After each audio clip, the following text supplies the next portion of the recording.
I'm Shelly Martinez, and you're watching the Pro Wrestling Top 5. Ladies and gentlemen, welcome to the Pro Wrestling Top 5. Brought to you from the Wrestling Red Carpet. Starring the Showstopper, Shawn Valentino. Also starring Rich Twiling. Today's special guest star, former WWE Diva and TNA Knockout, supermodel Shelly Martinez. This week's episode, the top 5 faces of WWE.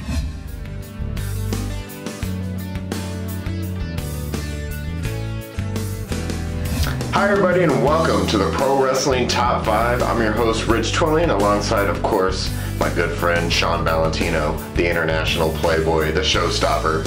And tonight we're going to talk about the top 5 faces of WWE. We're talking about guys who were the faces of the company during various time periods. So the 80s, the Attitude Era, things like that right now, today. So Vince McMahon, who is the ultimate face of the company, isn't going to make our list, but it's not because he doesn't belong there. But as you know, I mean, this is what we're talking about here.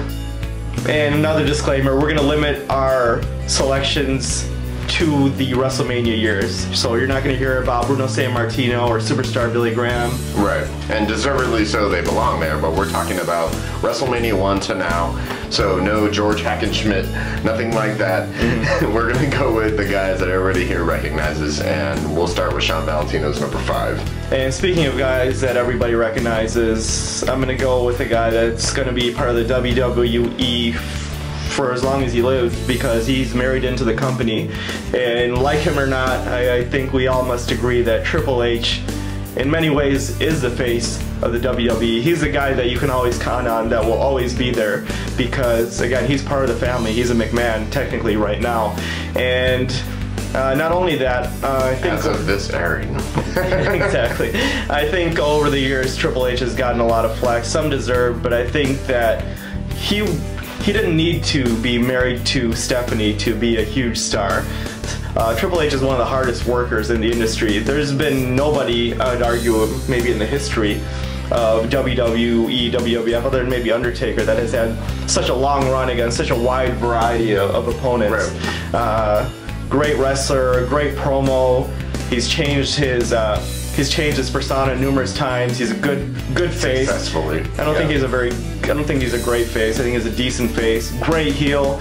And for that early 2000s period after The Rock and Stone Cold Steve Austin left, he really held down the fort along with Shawn Michaels as the WWE transitioned into John Cena and the current roster. So I have to say that Triple H is going to be part of the WWE for as long as he lives, and he has to be considered one of the biggest faces of the company over the last 3 decades. Now, when you talk about the face of the company, you usually think of people that are headlining every event or something like that, but my number 5 is also Triple H. And so that if we were doing a top 10, he would be on my traditional top faces of the company top 10 list. But Triple H is that guy. And let's face it, if he wasn't married to Stephanie McMahon, he probably wouldn't be the guy taking over the company. No, as of course. But Triple H, and he said it, other people have said it, everybody that's ever been around him has said it, has a great mind for the business, and he is in the right position. And for anybody that has anything good or bad to say about NXT, he is the guy behind that. And so your Finn Balor's, your Kevin Owens, your Sami Zayn's, all these guys, Shinsuke Nakamura, these guys are here because Triple H had the wherewithal to think ahead and say, hey, let's go get these guys from all over, and women too. He's revolutionized the women's side of professional wrestling as well. And the guy has a great mind for the business. He's going to be around for a long time, and that's a good thing. Anybody that's ever enjoyed NXT knows that it's a good thing that Triple H is the guy who is going to be one of the 2 or 3 people that takes over this company going forward. So that being said, a literal and figurative face of the company, Triple H at my number 5. Yeah, and I would go beyond NXT and let's talk about some of his feuds in WWE, WWF. You got Shawn Michaels, one of the best feuds of all time. Great feud against The Rock, resulted in some of the best matches ever. Amazing feud against Steve Austin, also some of the best matches ever. Undertaker, some of the greatest matches of all time. So you have a long history, decade after decade, of great matches, great feuds, great promos. And what I like about Triple H is when he calls himself the cerebral assassin, but it's not only just his mind for the business, he brings out the subtleties in a feud. He really cares about his character. And I think that's a good thing, that if you call him obsessive, if you think he's arrogant, if you think he's too egomaniacal, I think all those traits are good when it comes to being the face of the company, because you really need that big ego. This is a guy from a young age that paid attention to his entrances, his video packages, and there's a reason he's in the spot that he's in right now, beyond being married to a McMahon. It's his brilliance for the business, and that's why he makes both of our top 5s. Anybody that ever says Triple H is only there because of Stephanie McMahon needs to rethink their line of thinking, because that's ridiculous. I completely agree. And I know a lot of you fans are not a big fan of this guy. I'm not personally a very big fan of him, or at least his character. But number 4 on our list is John Cena. And I don't think anyone has held the mantle as the guy of WWE, WWF during the WrestleMania years as long as Cena has, because he's been the top star, I'd say maybe undisputably, of the company for over a decade. And not only has he improved over the years, he started off as the rapper, the Vanilla slash Eminem type rapper character, but he evolved into kind of more of a traditional babyface character. But this is a guy that was not a great worker when he started, but for year after year he's had great matches, and I would say he's probably one of the great workers of all time if you look at his body of work. If you look at it like that, yeah, matches like Shawn Michaels, I'll never say it. Yeah, all types of workers. He deserves it. Yeah. Exactly, Umaga. He had great matches against him, and matches against Triple H, and recently against AJ Styles. They had probably some of the best matches in the history of the company, and that shows his work ethic, his dedication, and I think part of being a face of the company is to really represent WWE well in the mainstream media, and we can argue that nobody in the history of the company has done it better. And this is a guy that's hosting the ESPYs, he's hosting the Kids' Choice Awards, so he has really transitioned into a mainstream name that everybody knows, and I think that's really part of being a face of WWE, and he's a great representative for the company. The guy that's done it in mainstream media while still with the company. John Cena has done that, and he will come up later in this discussion, but my number 4 is another guy that's also gone outside of WWE and done so on the grandest of scales, and that is my number 4 choice, and that's The Rock. The Rock is the biggest movie star in Hollywood right now, bar none. If you want to argue that with me, throw it down in the comments. But he's the man, and he got his start in WWE. He went to the school that I went to, the U, played football there, and after that struggled a little bit, didn't know what he was doing, and after that he wasn't sure what exactly he was going to do. When he came to WWE, he had the Rocky Maivia character that nobody liked. Die Rocky Die was not a we hate you as a heel, we love to hate you kind of a thing. It was go away, leave, get out of here. But with The Rock, and it's funny, The Rock and Steve Austin in 98, 99, you can make that argument that back in the day, there's only one top guy. But at that time, you could make the argument, and I'd make it, and I'd be okay with it, that there's 2 top guys. You got 2 guys that were actually the face of the company. And one of those guys was The Rock. He went on, like I said, to become the biggest movie star in Hollywood. Now he's been back with WWE, and there really isn't much more that needs to be said, because this guy was that guy, and he went on and he's a huge star, and that looks great for WWE every time he comes back. And not even that, a lot of people still recognize him as The Rock and not necessarily Dwayne Johnson, and you can't deny the fact that he got his start in WWE, and if not for him, and I think Steve Austin, Vince McMahon, which we've talked about before and we'll talk about again, the company itself might not be where it's at today. So, solid number 4 on my list, The Rock. Great choice, fittingly. The Great One would be a great choice, and you might hear more about The Rock on my list, but number 3 on my list is the superstar that came up along the same time of The Rock. he just mentioned him, and that's Stone Cold Steve Austin. And Stone Cold Steve Austin is arguably the most successful wrestler in the history of the industry. At no point in the history of wrestling were ratings higher, did people make more. People were making more money, people were selling more merchandise, and it was really thanks to Austin and the Austin 316 movement and the whole Attitude Era, which you can argue that Stone Cold Steve Austin kickstarted. I don't think there would be an Attitude Era. There might not have been The Rock if there wasn't Stone Cold Steve Austin. And he really took the company on his back and carried it for about a 4 or 5 year period, like nobody has before. I'd say it's probably the strongest. This might not have been as long of a run as other wrestlers like Cena, but I'd say no one ran harder and stronger for that short time period than Stone Cold Steve Austin. And you had just absolutely epic feuds. Mr. McMahon, The Rock, great matches against Shawn Michaels, Triple H. But this is a guy that also transitioned into the mainstream. He was doing TV shows. He was on all of these magazine covers. Everybody knew who Stone Cold Steve Austin was. And I think that's really what makes the face of the company. Someone that takes the company to a whole new level. Somebody that, you know what they say, the rising tide raises all ships. And he really took a company that was dying and brought and through the strength of his character, I'd say that everybody benefited. When you have that main superstar, and I would have to say that, you know, Stone Cold Steve Austin is inarguably the biggest star of the Attitude Era, and he took the business to absolutely new heights that it's never reached before or since. The number 3 man on my list is also Stone Cold Steve Austin. I want to take this opportunity to thank Steve for being our unofficial sponsor of this show.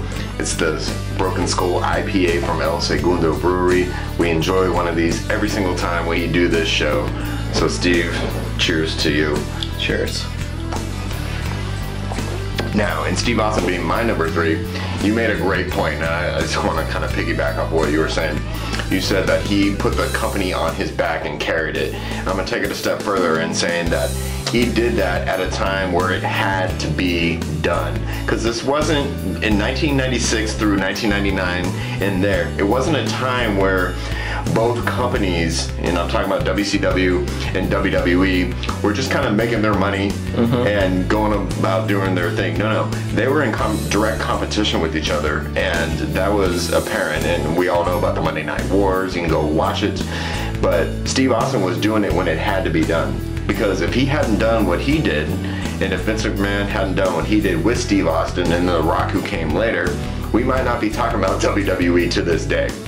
So Steve Austin, the face of the company both on screen but off screen as well, from a business standpoint. And like he said, everybody knew who Steve Austin was. And back then you had both shows, both WCW Monday Nitro and WWE Monday Night Raw, doing over 4s and sometimes 5s in the ratings. And if you go and look at the ratings now, we have nothing like that going on. In fact, there's only just the one company. Steve Austin was not only a huge reason for that, but you could say he was the reason for that. And like he said, the Austin era, Austin 316, it was born in an interview back at the King of the Ring in 1996. So yeah, 97, 98 when he became champion for the first time. So that was a character that organically progressed over time. And as Vince McMahon said at Steve Austin's Hall of Fame speech, the best star of all time. And he is my number 3 top face of the company in WWE of all time. I'll just take it one step further and say that Stone Cold Steve Austin was probably the biggest draw in the history of wrestling. And you just look at that 5-6 year time period where he was on top, and you can't argue with the numbers and the records that he set. Like Vince McMahon said in that Hall of Fame speech, Stone Cold Steve Austin set records. Right, exactly. Nobody had a better 4 to 5 year run. And I think a lot of people would think it's too bad that he had the health issues that he did with his spine and his neck. Because can you imagine that going over 10, 11 years? Yeah, he had a few more years left in them. Yeah, he could have done it too. That character, that man, the way he lived his character, that was him. That was him amped up. Just like he always said, the best characters are the ones that are you at your best, amped up a few notches. And it's just too bad it didn't happen longer. But the best, shorter, if you will, run in the history of the business, bar none. And let me transition from that to my number 2. We can argue that Austin had a great short run, even though 4 or 5 years is still a great run, to the guy that probably had a longer run than anybody in the history of the company, and that was Hulk Hogan. And Hulk Hogan and WWE are just synonymous with each other. You can argue that he's the most recognizable wrestler in the world, as far as somebody that's just recognized purely as a wrestler. When you think about WWE, you think about Hulk Hogan. If it weren't for Hulk Hogan and Hulkamania, Vince McMahon and WWF might never have gone national in the 80s. WrestleMania might not be what it is today. WrestleMania might not exist if it weren't for Hulk Hogan. This was a guy that was a mainstream figure, and still is to this day. I think everybody in the world recognizes the name Hulk Hogan. He's been part of pop culture for 30 years, and in the 80s he was a childhood hero. I was not a fan of his when I was a kid, but I cannot argue with his level of success. He wasn't a great worker in the ring, but Hogan's charisma, his personality, his entrance, his larger-than-life persona, I don't think that it'll ever be replicated in wrestling. There's never ever going to be another Hulk Hogan. And you may not hear about Hulk Hogan very soon here, and I have my thoughts on him. But the number 2 individual on my list is somebody you talked about earlier, and that's John Cena. Again, somebody that isn't necessarily all that popular amongst the masses. Even to this day, when his music hits, you get cheers, you get boos. You get cheers, you get boos. But at least they're good boos. It's not get off my TV. But this guy is legitimately a top guy, and he's a legit face of the company. He's somebody that's done it for a long time, and longevity is the reason why I have him up this high above guys like Stone Cold and The Rock. He's done it, and you can say, oh, well, he hasn't really headlined Mania in a while. It doesn't matter. This is the face of the company, let's face it, and Roman Reigns is slowly moving into that role. And whether you like that or not, but John Cena. Roman Reigns doesn't have what John Cena absolutely had or has. No. I don't think he has that personality. John Cena is just an engaging personality. He's someone you can put on talk shows, and even people like the average audience member that doesn't even like wrestling can relate to him and can like him. Right, and he's the guy that if you're running a company, you would want a guy like that representing your company in the mainstream, and that's exactly what Vince McMahon has done with him. Triple H, they see something in the guy, and they've done it, and he's done it for 15 years, guys. 15 years. Put that into perspective for a minute. Nobody has done it that long without an interruption. And John Cena is just that guy. So face of the company, number 2 on my list, John Cena. I'm going to take it a step further and say if Vince McMahon could take one character in all his years in top of the WWE, it would be John Cena, because I don't think he hasn't had to, unlike other stars, he hasn't had to worry about Cena leaving the company. Even though Cena's branching off more into the mainstream, that Cena's a guy he has been able to count on for over a decade. And I think he's really, again, like I was saying earlier, he's the perfect representative of WWE. He bleeds WWE in a good way. Yes. Even though I think, and personally, I'm not a big fan of his character, you can't argue his success. And agreed. Speaking of a person whose success you can't argue, we have to go to my number 1, and it is probably the most successful wrestler of all time. A guy that took mainstream superstardom and what a wrestler can do to a whole new level. That is The Rock. He might try to call himself Dwayne Johnson. Let's face it, if you're watching this, to us, he's always going to be The Rock. His new movie just came out, Baywatch. Don't go see it if you want, unless you really want to watch it. Can't be a movie. Actually, what you should do is watch our review on it, because we're about watch that. Yeah.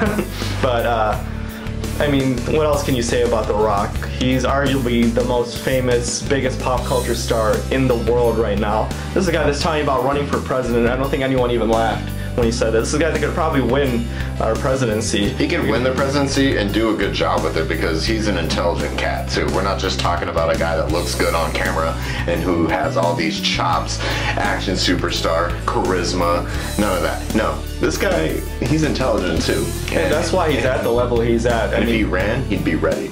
Yeah, but let's focus on his wrestling career. I mean, this is a guy that showed up as Rocky Maivia. I mean, I'm sure you all remember that. The awful hair, a goofy smile, horrible personality, but he turned heel, and I think, WWE you can look at The Rock's transition into that heel character that really made him a great face later, and maybe take that lesson and and run with it with Roman Reigns, who I think could be a fabulous heel and then become maybe a great face down the line.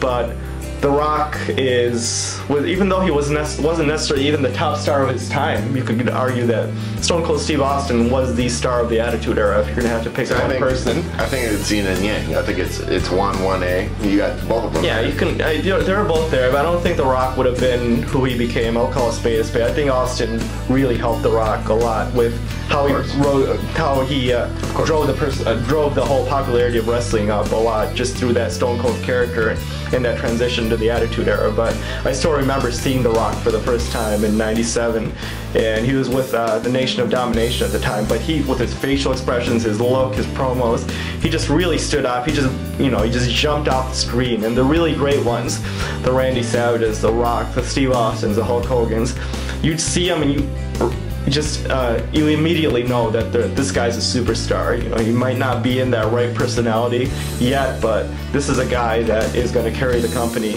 Amazing feuds against Steve Austin, Triple H, eventually John Cena, and this is a guy whose stardom again carried over a decade. And again, more than anything, wrestling likes to call itself sports entertainment. And if you're going to go in that direction, if we're going to go in the direction that Vince McMahon ultimately sees his vision, nobody has taken his vision as far as The Rock.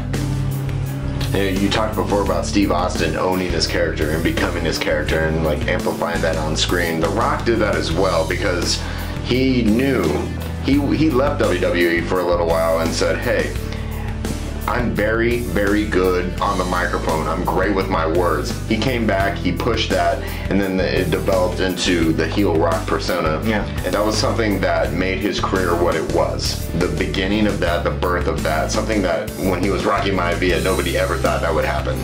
Yeah. But anyway, we love The Rock here at T5. We're gonna go with my number one, and that is none other than Hulk Hogan. And let's face it, I like things a little more historical. I go back a little bit. And without Hulk Hogan, without Vince McMahon promoting Hulk Hogan, without Vince McMahon saying, hey, Hulk Hogan's gonna be my guy. You mentioned earlier, Hulk Hogan was the reason WrestleMania was the success that it was. Without Hulk Hogan, there'd be no WrestleMania. Exactly, but without Vince McMahon recognizing Hulk Hogan, then we don't have any of that as well. But Hulk Hogan was that guy, ladies and gentlemen, and this was the birth of WWE going on a national scale. WrestleMania 1, 2, and of course 3 at the Pontiac Silverdome in front of 93,173 against Andre the Giant. Hulk Hogan was the face of the company, and you've mentioned this before, you alluded to it in other episodes that we've done. Hulk Hogan is still recognizable all over the world. And you can take Hulk Hogan anywhere and everyone there would recognize him as Hulk Hogan, whether it's from the 80s or the 90s. See, never mind the whole NWO thing, because he reinvented himself, let's face it. He was in WWE and you can argue that he was becoming stale there. And then he went to WCW in the yellow and gold. Yeah. And he even went to WCW in the red and yellow. Yeah. And then he became a member of the NWO, and he reinvented himself, and that character took on a whole new life. That's true. It just shows you how good Hulk Hogan is. But the fact that he was the guy, and it was argued, remember right around WrestleMania 19, when you had Hogan versus McMahon, yeah, and within the promos, but you know there was a hint of truth to those promos. Well, that's a great feud. Exactly. And when Vince said, I could have plugged anybody into the Hulk Hogan role, and no, it wouldn't have happened Nobody that way. else. It wouldn't have happened that way. Yeah. And God rest his soul if you're into God, but the Ultimate Warrior was given that chance, and it didn't work out very well. Hulk Hogan was the man, and even to this day, there's no WWE, there's no Vince McMahon being as successful as he's been. That company doesn't do that unless the two of them get together in 1983, 1984 and make the Hulk Hogan character Hulkamania, which will live forever. And I'm guessing it's gonna live forever on WWE screens very soon. I mean, it's just a speculation, but I would not be surprised to see him back. Yeah, I'm sure but to me, he'll be back eventually. To me, with your Cenas, your Rocks, your Austins, it doesn't matter. Triple H, The Undertaker, Bret Hart, Shawn Michaels, Hulk Hogan is the guy. And like he said earlier, I wasn't a big Hulk Hogan fan either. I preferred the guy that I thought hopefully could beat him finally. But I knew deep down he was going to win every single time. But it was just now, as an adult, you can look back and say, that guy, along with Vince promoting him in that role, is the reason why the company is where it is today. And true. And now when we were talking about being a fan of wrestling history, I think I'd have to give some credit to actually Vern Gagne and AWA. The Hulkamania, the Hulk Hogan character and Hulkamania were actually created in AWA, but I have to give credit to Vince for recognizing when he wanted to go national that this is the guy that I can take to the mainstream. He needed one guy and to do it with. Arguably, I think he was looking at 3 different people: Ric Flair, Kerry Von Erich, and Hulk Hogan, and I don't think any of us can argue he went with the right guy. He made the right choice. Yeah, he made the right choice. With all due respect to Flair and, of course, Kerry. Yeah, and again, we're talking about The Rock in movies. Does Rock become the biggest movie star in the world if Hulk Hogan didn't open up those windows by starring in Rocky 3 and just becoming that mainstream star, showing that a wrestler is more than just a guy in, filling up quote-unquote smoke-filled arenas. This is like, wrestlers can really become are really these larger-than-life personalities that combine the best in movies and sports. They're great athletes, at the same time they're great entertainers, and the reason sports entertainment exists today is because of Hulk Hogan. Funny story about Rocky 3, it was Vince McMahon Sr. that did not want Hulk Hogan to go film that movie. And when he did, he was without a job for a while. And then he went to AWA and he worked with Vern Gagne and he worked with Nick Bockwinkel, which was a great feud. It was the early stages of what you would see him becoming a huge babyface hero type. And then WWE, Vince McMahon Jr. took advantage of that. And he did the right thing. He said, hey, we have to go national, but you don't go national with just a great business mind. And Vince had that. He needed the face. That big star. The face of the company, which is the top 5 of this show. And in my opinion, you can't get any more face of the company than Hulk Hogan. Yeah, this is a guy that was on the cover of Sports Illustrated. He was on Saturday Night Live. He was a guy that a week before WrestleMania 1. Yeah. He was a guy that wrestled with Mr. T, arguably the biggest star on television at the time. And all the way another Rocky 3 alum. Yeah, exactly. So this is a guy that has done it for decades. He was in the mainstream of pop culture in that mid-'80s time period where, larger-than-life stars were really celebrated, and he really took WWF at the time to new heights that nobody could imagine. And I think that you really can't argue with, even though he's not in my number 1, you can't argue with that Hulk Hogan might be the most famous wrestler of all time. 2 different perspectives. You all have your perspective. We want to hear what you have to say. So go ahead in the comments down there. Tell us who your top 5 is. Tell us topics you want to see in the future. And don't forget to hit subscribe, like us, and follow us both and the show on Instagram and Twitter. We want to thank everybody for watching. For Shawn Valentino, for Stone Cold Steve Austin's IPA, Broken Skull IPA. And we'll see you guys next time on the red carpet.